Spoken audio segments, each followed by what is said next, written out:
sa Southeast Asia. Ikatlo na ang bansa sa mga may pinakamababang marka sa talamak na korupsyon. Mula sa flood control projects hanggang sa issue ng maletang pera. Malalim na ang problema ng korupsyon na sumasakal sa ekonomiya ng Pilipinas. Inilagay ang bansa sa ikatlong pwesto sa hanay ng mga sinasabing pinakatiwaling bansa sa rehiyon.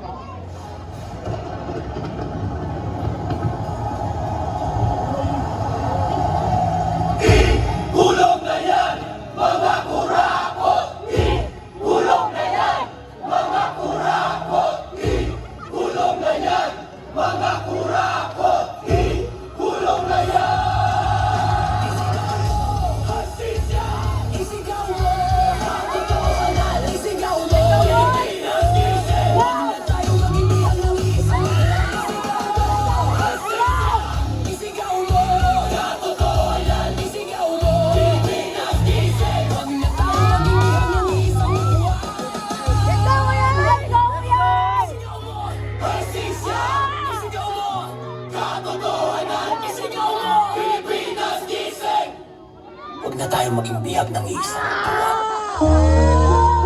Tutuusin, hindi lang naman kaming mga kontraktor ang nakikinabang dito. Marami din sa inyo, mga politiko, ang nagpapataba ng bulsa sa pangungurakot. Kawawa po talaga ang mga mamamayang Pilipino kasi ninanakaw lang natin ang kaban ng bayan.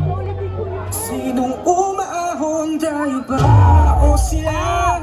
Mga ngiti nila habang nakalubog ka ba? Saan napunta sa pinaghirapan ko? Mga bayan, binubulto na ng mga pangako nyo.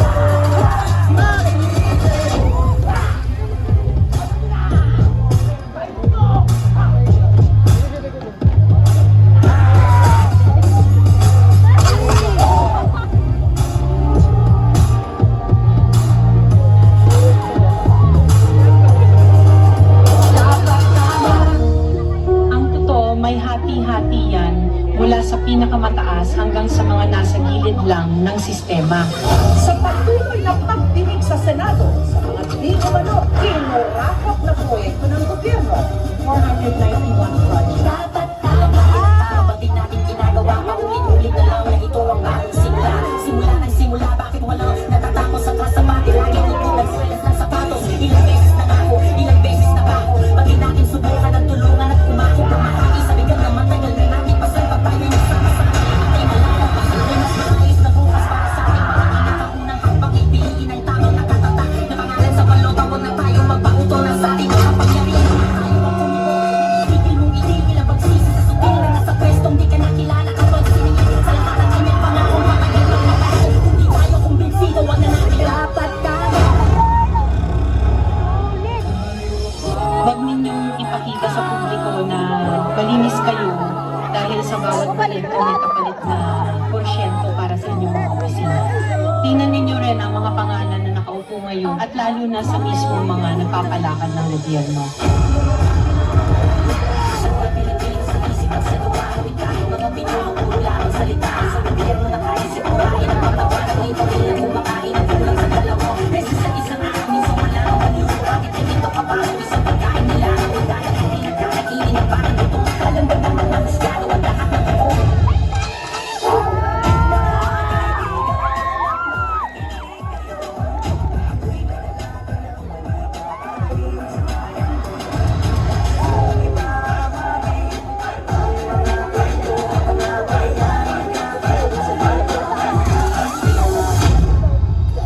Noong isang taong pa na isiwalat na may mga mali-maletang pera, codename basura, na idinideliver daw sa ilang mga politiko na naglalaman di mano ng hindi lang milyones, kundi bilyones ng kickback mula sa pondo dapat ng bayan.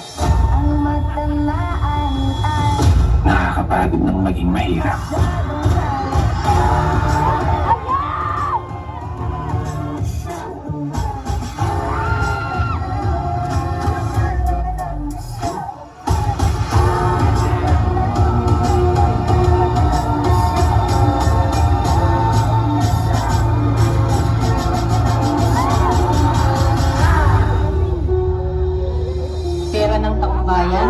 tayo ang nakikinabang.